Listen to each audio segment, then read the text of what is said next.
प्यारे भक्तों, आज ज्येष्ठ माह का दूसरा बड़ा मंगल है। यह दिन पवन सुत हनुमान जी महाराज को अत्यंत प्रिय है। आज के दिन हनुमान जी की पूजा अर्चना करने से भक्त की सभी मनोकामनाएं अतिशीघ्र पूर्ण होती हैं। आज बड़े मंगल के साथ ही प्रदोष व्रत भी है। प्रदोष पर बाबा भोलेनाथ की पूजा अर्चना की जाती है। प्यारे भक्तों, हनुमान जी को शिव जी का 11वां अवतार माना गया है। यानी आज के दिन हनुमान जी की पूजा करने से जातक को हनुमान जी के साथ साथ भोले बाबा और माता पार्वती जी का भी आशीर्वाद प्राप्त होता है। यानी आज का दिन भक्तों के लिए सोने पर सुहागा है। आज के दिन भक्त जगह जगह भंडारे का आयोजन करके प्रसाद का वितरण करते हैं, जिससे भक्तों को शुभ फल की प्राप्ति होती है। प्यारे भक्तों, यह दिन पूरे वर्ष में एक बार आता है। आज के दिन हनुमान जी की कृपा भक्त को बहुत जल्दी प्राप्त होती है।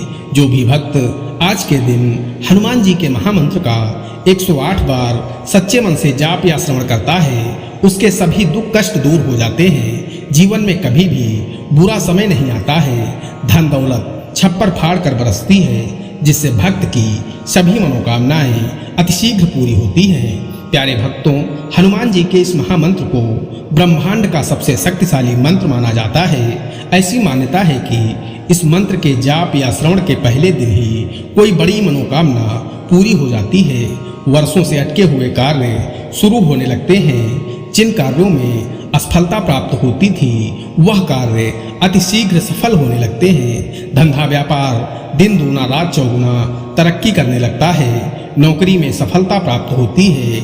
लंबी से लंबी बीमारी का अतिशीघ्र अंत हो जाता है। प्यारे भक्तों, आइए कलयुग के साक्षात देवता हनुमान जी महाराज के इस चमत्कारी महामंत्र को कम से कम 108 बार सुन लेते हैं। लेकिन उससे पहले सभी भक्तों से एक प्यारा सा निवेदन है। वीडियो पसंद आए तो दिल से एक लाइक करिएगा, और इसी तरह के कल्याणकारी वीडियो आगे भी देखने के लिए हमारे चैनल मंत्र की विद्या को सब्सक्राइब करके कमेंट में जय बजरंगबली जरूर लिखें। प्यारे भक्तों, मंत्र इस प्रकार है। अतुलित बलधामं हेमशैलाभदेहं दनुजवन कृशानुं ज्ञानिनामग्रगण्यं सकलगुणनिधानं वानराणामुधीशं रघुपतिप्रियभक्तं वातजातं नमामि। अतुलित बलधामं हेमशैलाभदेहं दनुजवन कृशानुं ज्ञानिनामग्रगण्यं सकलगुणनिधानं वानराणामुधीशं रघुपतिप्रियभक्तं वातजातं नमामि। अतुलित बलधामं हेमशैलाभदेहं दनुजवन कृशानुं ज्ञानिनामग्रगण्यं सकलगुणनिधानं वानराणामुधीशं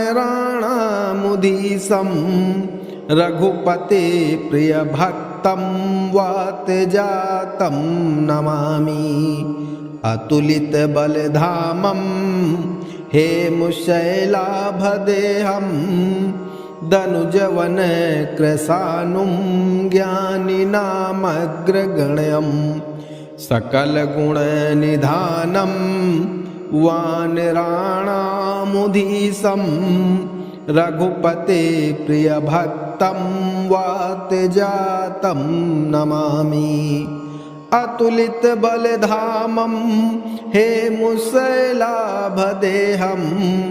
दनुजवन कृशानुं ज्ञानिनामग्रगण्यं सकलगुणनिधानं वानराणामुधीशं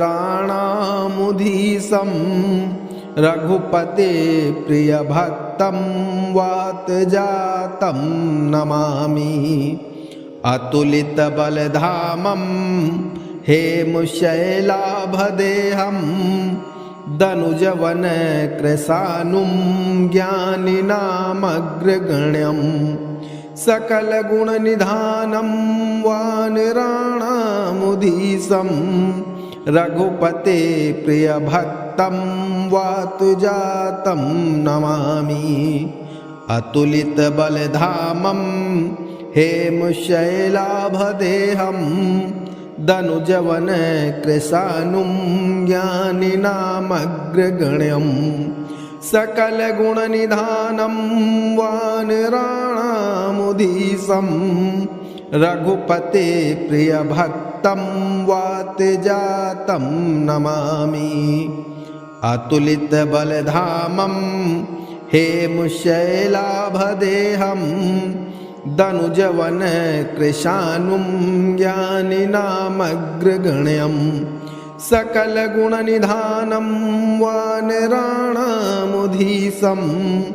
रघुपति प्रियभक्तं वातजातं नमामि अतुलितबलधामं हेमशैलाभदेहं दनुजवनकृशानुं ज्ञानिनामग्रगण्यं सकलगुणनिधानं वानराणामुधीशं रघुपते प्रियभक्तं वातजातं नमामि अतुलितबलधामं हेमशैलाभदेहं दनुजवनकृशानुं ज्ञानिनामग्रगण्यं सकलगुणनिधानं वानराणामुधीशं रघुपति प्रियभक्तं वातजातं नमामि अतुलितबलधामं हेमशैलाभदेहं दनुजवनकृशानुं ज्ञानिनामग्रगण्यं सकलगुणनिधानं वानराणामुधीशं रघुपतिप्रियभक्तं वातजातं नमामि अतुलितबलधामं हेमशैलाभदेहं दनुजवनकृशानुं ज्ञानिनामग्रगण्यं सकलगुणनिधानं वानराणामुधीशं रघुपते प्रियभक्तं वातजातं नमामि अतुलितबलधामं हेमशैलाभदेहं दनुजवनकृशानुं ज्ञानिनामग्रगण्यं सकलगुणनिधानं वानराणामुधीशं रघुपते प्रियभक्तं वातजातं नमामि अतुलितबलधामं हेमशैलाभदेहं दनुजवनकृशानुं ज्ञानिनामग्रगण्यं सकलगुणनिधानं वानराणामुधीशं रघुपते प्रियभक्तं वातजातं नमामि अतुलितबलधामं हेमशैलाभदेहं दनुजवनकृशानुं ज्ञानिनामग्रगण्यं सकलगुणनिधानं वानराणामुधीशं रघुपते प्रियभक्तं वातजातं नमामि अतुलितबलधामं हेमशैलाभदेहं दनुजवनकृशानुं ज्ञानिनामग्रगण्यं सकलगुणनिधानं वानराणामुधीशं रघुपते प्रियभक्तं वातजातं नमामि अतुलितबलधामं हेमशैलाभदेहं दनुजवनकृशानुं ज्ञानिनामग्रगण्यं सकलगुणनिधानं वानराणामुधीशं रघुपति प्रियभक्तं वातजातं नमामि अतुलितबलधामं हेमशैलाभदेहं दनुजवन कृशानुं ज्ञानिनामग्रगण्यम् सकलगुणनिधानं वानराणामुधीशं रघुपते प्रियभक्तं वातजातं नमामि। अतुलितबलधामं हेमशैलाभदेहं दनुजवन कृशानुं ज्ञानिनामग्रगण्यं सकलगुणनिधानं वानराणामुधीशं रघुपते प्रियभक्तं वातजातं नमामि। अतुलितबलधामं हेमशैलाभदेहं दनुजवन कृशानुं ज्ञानिनामग्रगण्यं सकलगुणनिधानं वानराणामुधीशं रघुपतिप्रियभक्तं वातजातं नमामि। अतुलितबलधामं हेमशैलाभदेहं दनुजवन कृशानुं ज्ञानिनामग्रगण्यं सकलगुणनिधानं वानराणामुधीशं रघुपते प्रियभक्तं वातजातं नमामि। अतुलितबलधामं हेमशैलाभदेहं दनुजवन कृशानुं ज्ञानिनामग्रगण्यं सकलगुणनिधानं वानराणामुधीशं रघुपते प्रियभक्तं वातजातं नमामि। अतुलितबलधामं हेमशैलाभदेहं दनुजवन कृशानुं ज्ञानिनामग्रगण्यं सकलगुणनिधानं वानराणामुधीशं रघुपते प्रियभक्तं वातजातं नमामि। अतुलितबलधामं हेमशैलाभदेहं दनुजवन कृशानुं ज्ञानिनामग्रगण्यं सकलगुणनिधानं वानराणामुधीशं रघुपते प्रियभक्तं वातजातं नमामि। अतुलितबलधामं हेमशैलाभदेहं दनुजवन कृशानुं ज्ञानिनामग्रगण्यं सकलगुणनिधानं वानराणामुधीशं रघुपते प्रियभक्तं वातजातं नमामि। अतुलितबलधामं हेमशैलाभदेहं दनुजवन कृशानुं ज्ञानिनामग्रगण्यं सकलगुणनिधानं वानराणामुधीशं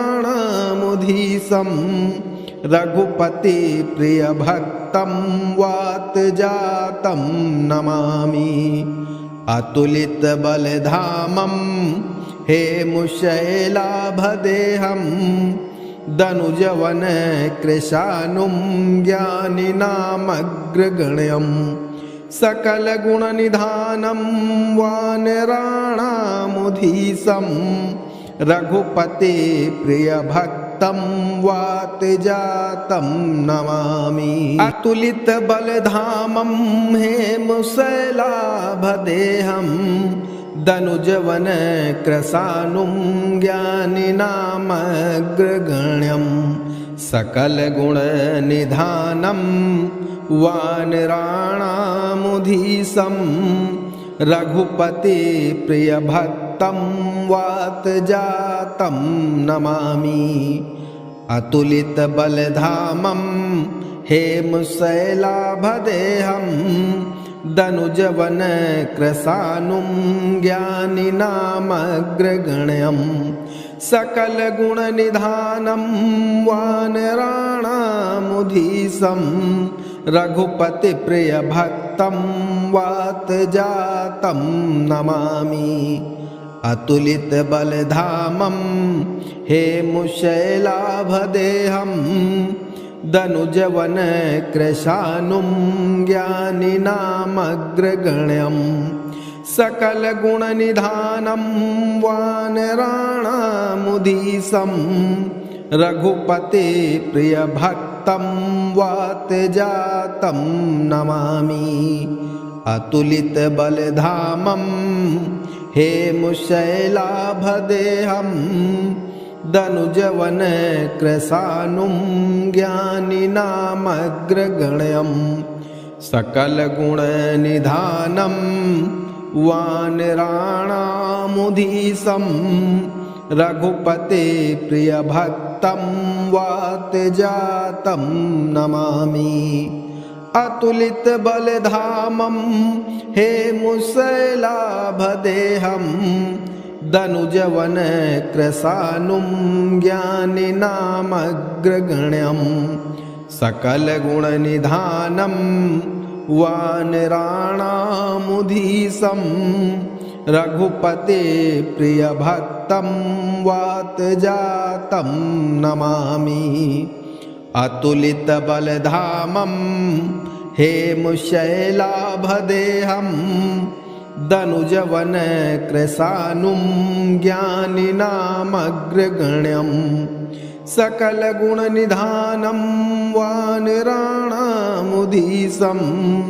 रघुपति प्रिय भक्तं वात जातं नमामि अतुलित बलधामं हेमुशैलाभदेहं दनुजवन कृशानुं ज्ञानिनामग्रगण्यं सकल गुण निधानं वानराणामुदीसं रघुपति प्रिय भक्तं वात जातं नमामि अतुलित बलधामं हेमुशैलाभदेहं दनुजवन कृशानुं ज्ञानिनामग्रगण्यं सकल गुण निधानं वानराणामुदीसं रघुपति प्रिय भक्तं वात जातं नमामि अतुलित बलधामं हेमुशैलाभदेहं दनुजवन कृशानुं ज्ञानिनामग्रगण्यं सकल गुण निधानं वानराणामुदीसं रघुपति प्रिय भक्तं वात जातं नमामि अतुलित बलधामं हेमुशैलाभदेहं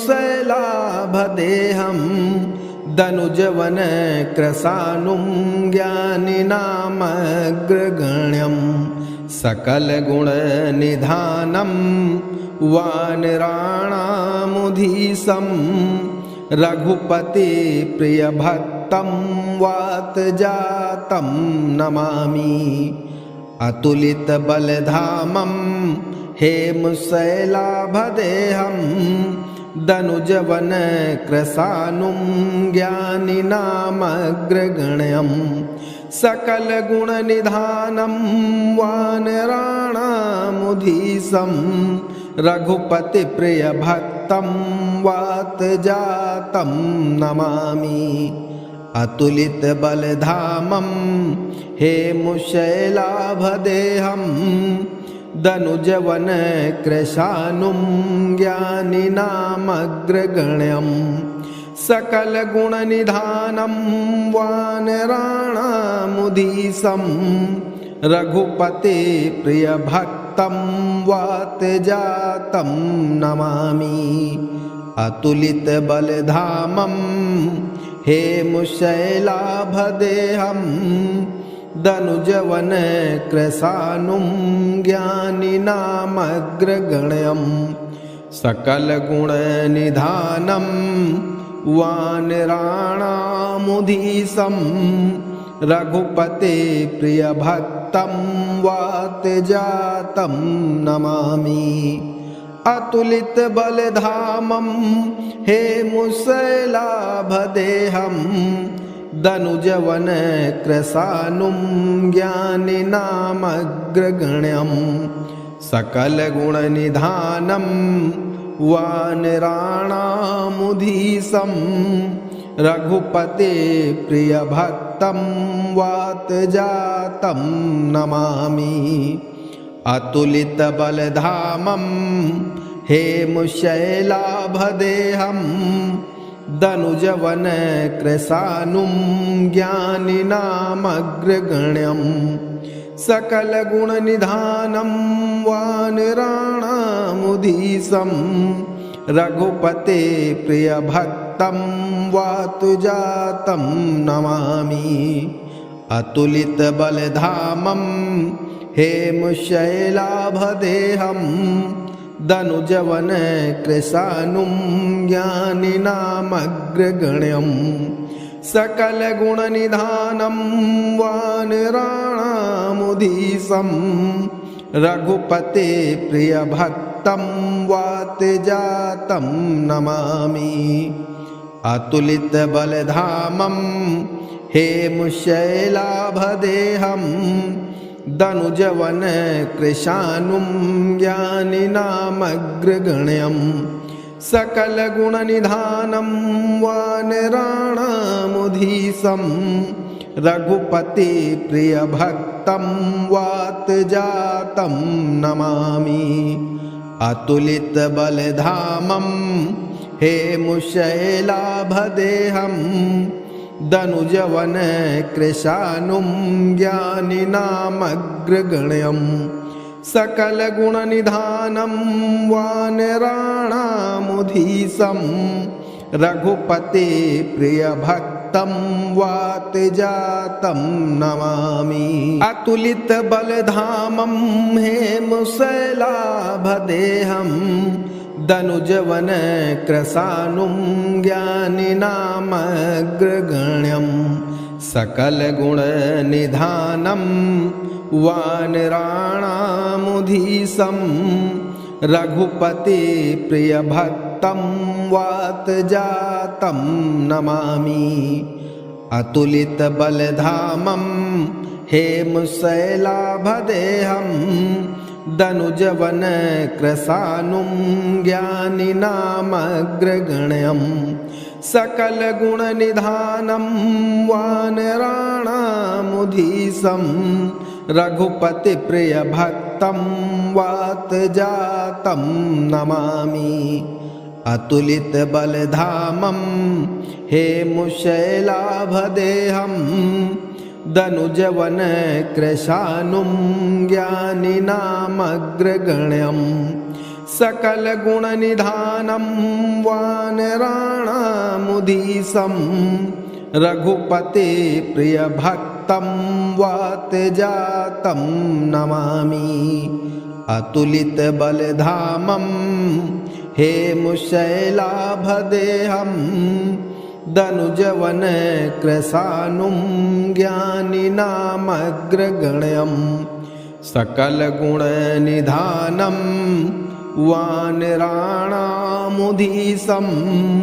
रघुपते प्रियभक्तं वातजातं नमामि। अतुलितबलधामं हेमुशैलाभदेहं दनुजवनकृशानुं ज्ञानिनामग्रगण्यं सकलगुणनिधानं वानराणामुधीशं रघुपते प्रियभक्तं वातजातं नमामि।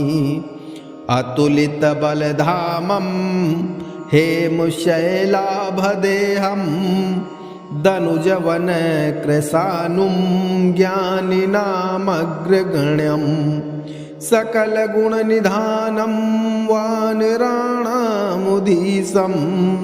रघुपते प्रियभक्तं वातुजातं नमामि।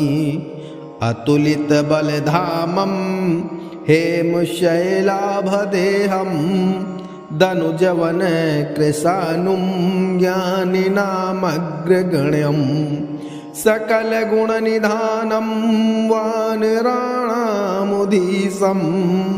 रघुपते प्रियभक्तं वातजातं नमामि अतुलितबलधामं हेमशैलाभदेहं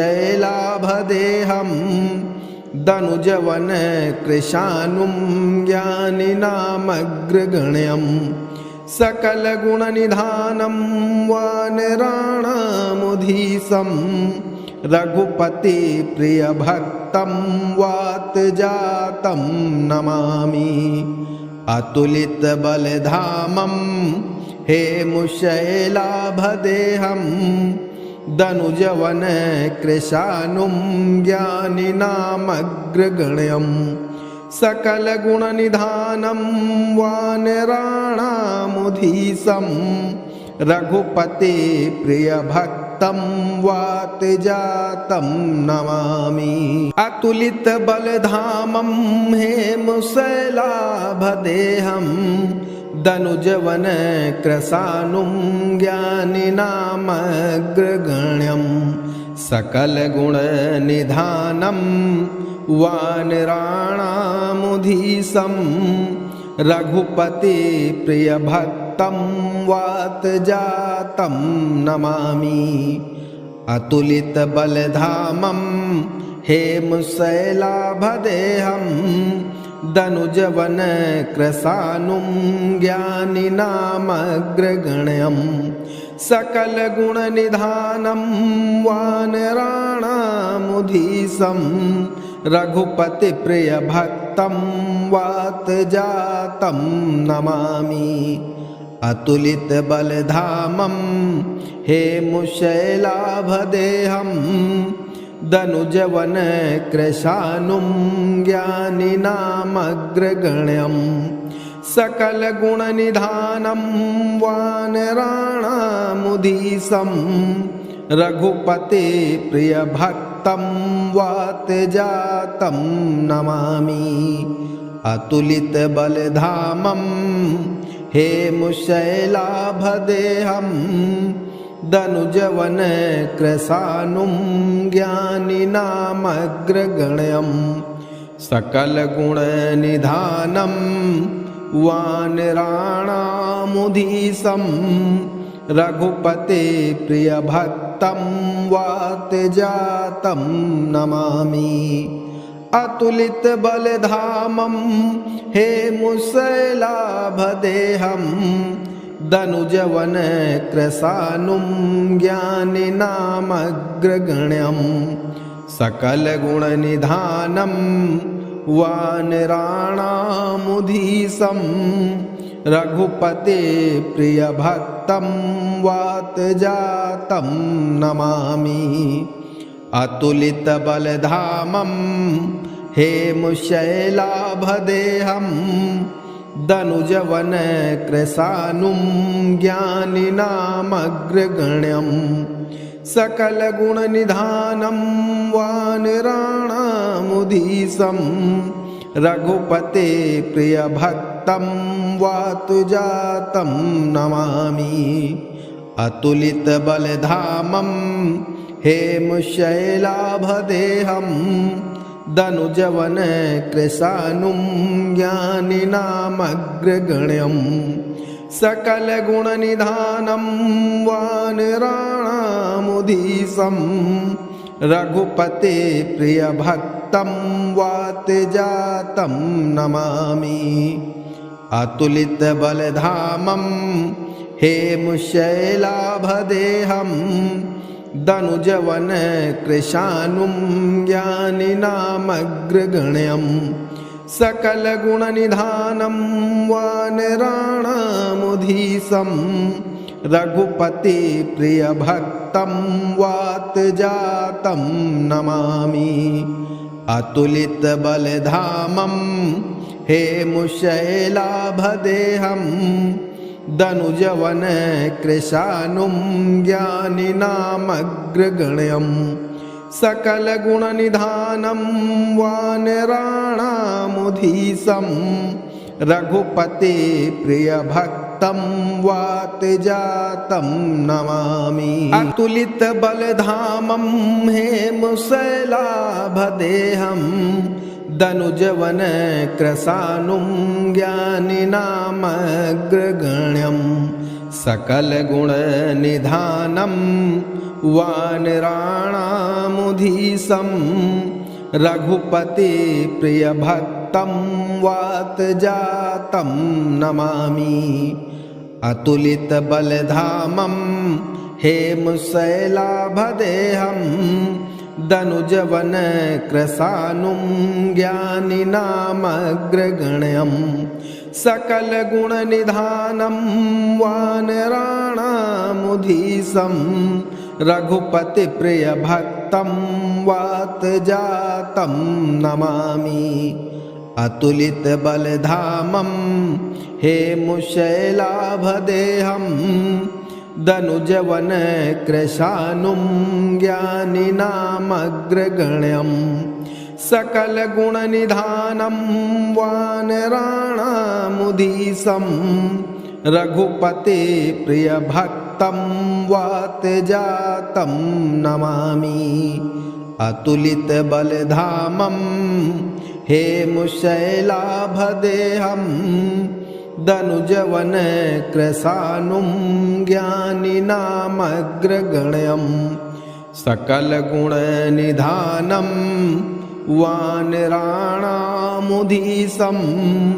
रघुपति प्रिय भक्तं वातजातं नमामि। अतुलित बलधामं हेमशैलाभदेहं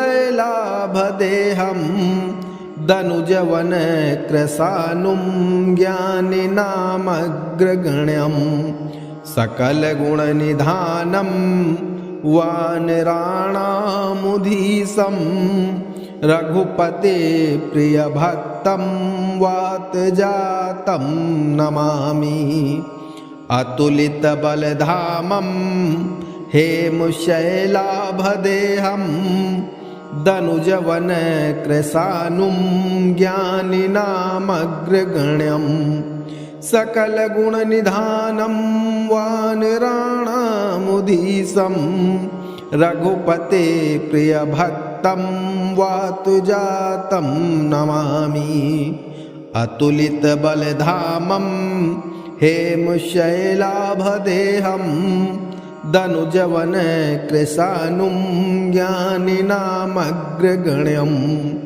सकलगुणनिधानं वानराणामुधीशं रघुपति प्रिय भक्तं वातजातं नमामि। अतुलित बलधामं हेमशैलाभदेहं दनुजवन कृशानुं ज्ञानिनामग्रगण्यं सकलगुणनिधानं वानराणामुधीशं रघुपति प्रिय भक्तं वातजातं नमामि। अतुलित बलधामं हेमशैलाभदेहं दनुजवन कृशानुं ज्ञानिनामग्रगण्यं सकलगुणनिधानं वानराणामुधीशं रघुपति प्रिय भक्तं वातजातं नमामि। अतुलित बलधामं हेमशैलाभदेहं दनुजवन कृशानुं ज्ञानिनामग्रगण्यं सकलगुणनिधानं वानराणामुधीशं रघुपति प्रिय भक्तं वातजातं नमामि। अतुलित बलधामं हेमशैलाभदेहं दनुजवन कृशानुं ज्ञानिनामग्रगण्यं सकलगुणनिधानं वानराणामुधीशं रघुपति प्रिय भक्तं वातजातं नमामि। अतुलित बलधामं हेमशैलाभदेहं दनुजवन कृशानुं ज्ञानिनामग्रगण्यं सकलगुणनिधानं वानराणामुधीशं रघुपते प्रियभक्तं वातजातं नमामि अतुलितबलधामं हेमशैलाभदेहं दनुजवन कृशानुं ज्ञानिनामग्रगण्यं सकलगुणनिधानं वानराणामुधीशं रघुपते प्रियभक्तं वातजातं नमामि अतुलितबलधामं हेमशैलाभदेहं दनुजवन कृशानुं ज्ञानिनामग्रगण्यं सकलगुणनिधानं वानराणामुधीशं रघुपते प्रियभक्तं वातजातं नमामि अतुलितबलधामं हेमशैलाभदेहं दनुजवन कृशानुं ज्ञानिनामग्रगण्यं सकलगुणनिधानं वानराणामुधीशं रघुपते प्रियभक्तं वातजातं नमामि अतुलितबलधामं हेमशैलाभदेहं दनुजवन कृशानुं ज्ञानिनामग्रगण्यं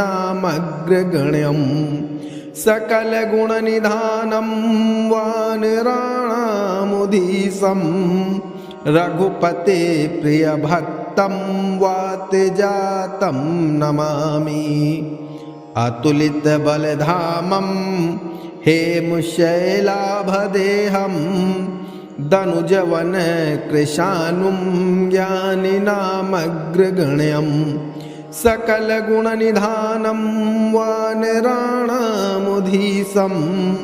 रघुपते प्रियभक्तं वातजातं नमामि अतुलितबलधामं हेमशैलाभदेहं दनुजवन कृशानुं ज्ञानिनामग्रगण्यं सकलगुणनिधानं वानराणामुधीशं रघुपते प्रियभक्तं वातजातं नमामि अतुलितबलधामं हेमशैलाभदेहं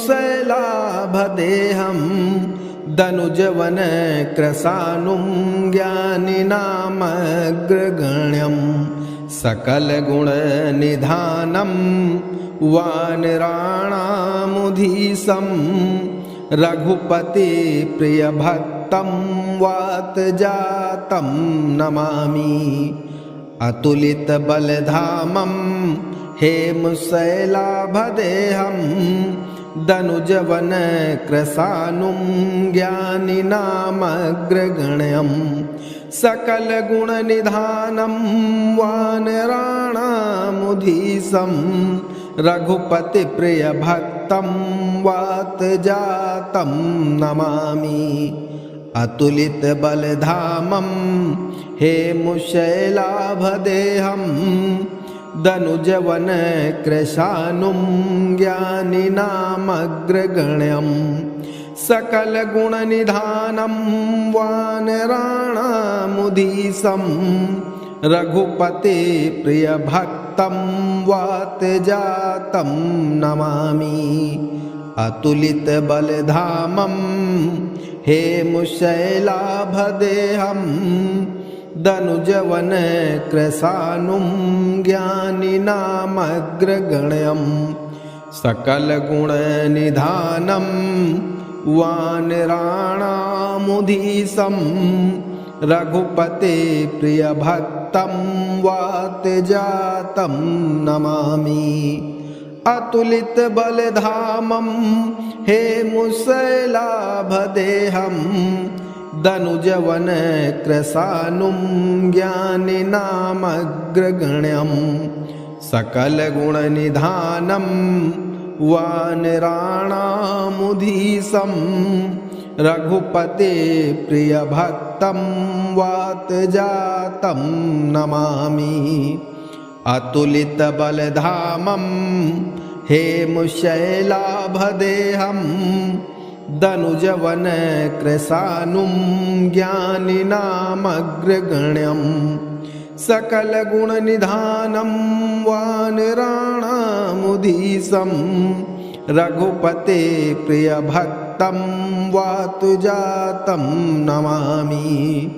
अतुलितबलधामं हेमशैलाभदेहं दनुजवनकृशानुं ज्ञानिनामग्रगण्यं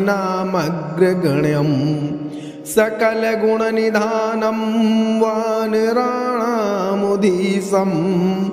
रघुपते प्रियभक्तं वातजातं नमामि। अतुलितबलधामं हेमशैलाभदेहं दनुजवनकृशानुं ज्ञानिनामग्रगण्यं सकलगुणनिधानं वानराणामुधीशं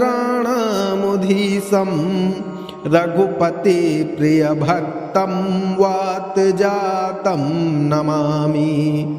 अतुलितबलधामं हेमशैलाभदेहं दनुजवनकृशानुं ज्ञानिनामग्रगण्यं सकलगुणनिधानं वानराणामुधीशं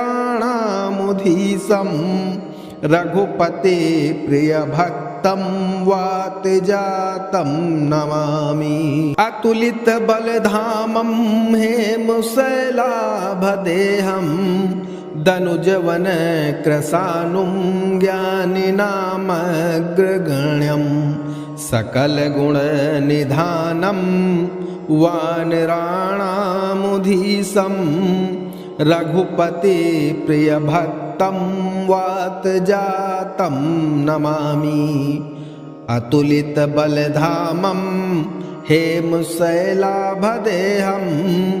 दनुजवनकृशानुं ज्ञानिनामग्रगण्यं सकलगुणनिधानं वानराणामुधीशं रघुपतिप्रियभक्तं वातजातं नमामि। अतुलितबलधामं हेमशैलाभदेहं दनुजवनकृशानुं ज्ञानिनामग्रगण्यं सकलगुणनिधानं वानराणामुधीशं रघुपते प्रियभक्तं वातजातं नमामि। अतुलितबलधामं हेमशैलाभदेहं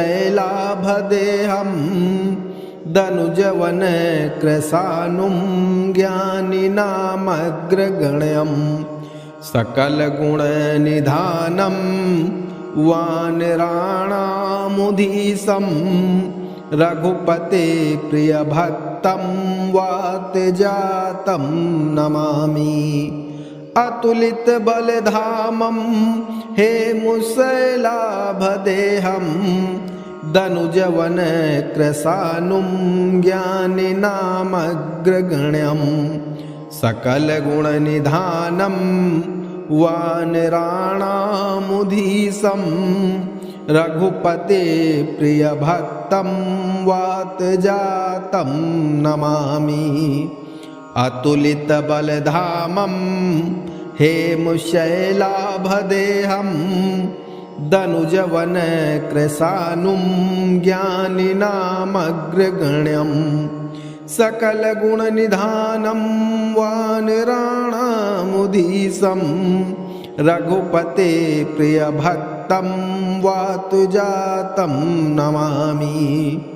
अतुलितबलधामं हेमशैलाभदेहं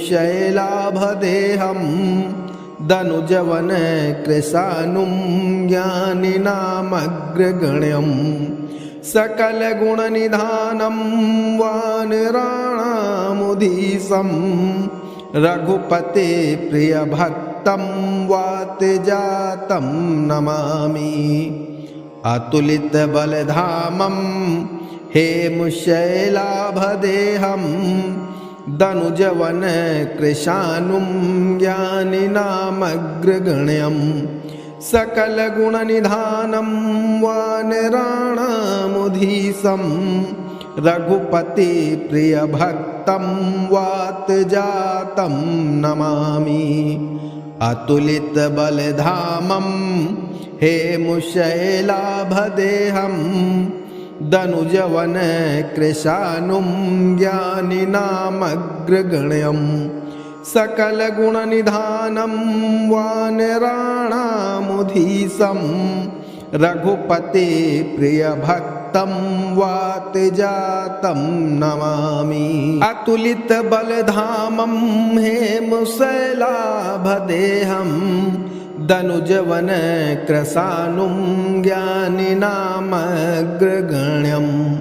सकलगुणनिधानं वानराणामुधीशं रघुपतिप्रियभक्तं वातजातं नमामि। अतुलितबलधामं हेमशैलाभदेहं दनुजवनकृशानुं ज्ञानिनामग्रगण्यं सकलगुणनिधानं वानराणामुधीशं रघुपतिप्रियभक्तं वातजातं नमामि। अतुलितबलधामं हेमशैलाभदेहं दनुजवनकृशानुं ज्ञानिनामग्रगण्यं सकलगुणनिधानं वानराणामुधीशं रघुपतिप्रियभक्तं वातजातं नमामि। अतुलितबलधामं हेमशैलाभदेहं दनुजवनकृशानुं ज्ञानिनामग्रगण्यं सकलगुणनिधानं वानराणामुधीशं रघुपतिप्रियभक्तं वातजातं नमामि। अतुलितबलधामं हेमशैलाभदेहं दनुजवनकृशानुं ज्ञानिनामग्रगण्यं सकलगुणनिधानं वानराणामुधीशं रघुपतिप्रियभक्तं वातजातं नमामि। अतुलितबलधामं हेमशैलाभदेहं दनुजवनकृशानुं ज्ञानिनामग्रगण्यं सकलगुणनिधानं वानराणामुधीशं रघुपतिप्रियभक्तं वातजातं नमामि। अतुलितबलधामं हेमशैलाभदेहं दनुजवनकृशानुं ज्ञानिनामग्रगण्यं सकलगुणनिधानं वानराणामुधीशं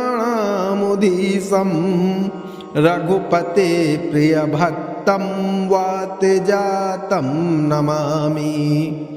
अतुलितबलधामं हेमशैलाभदेहं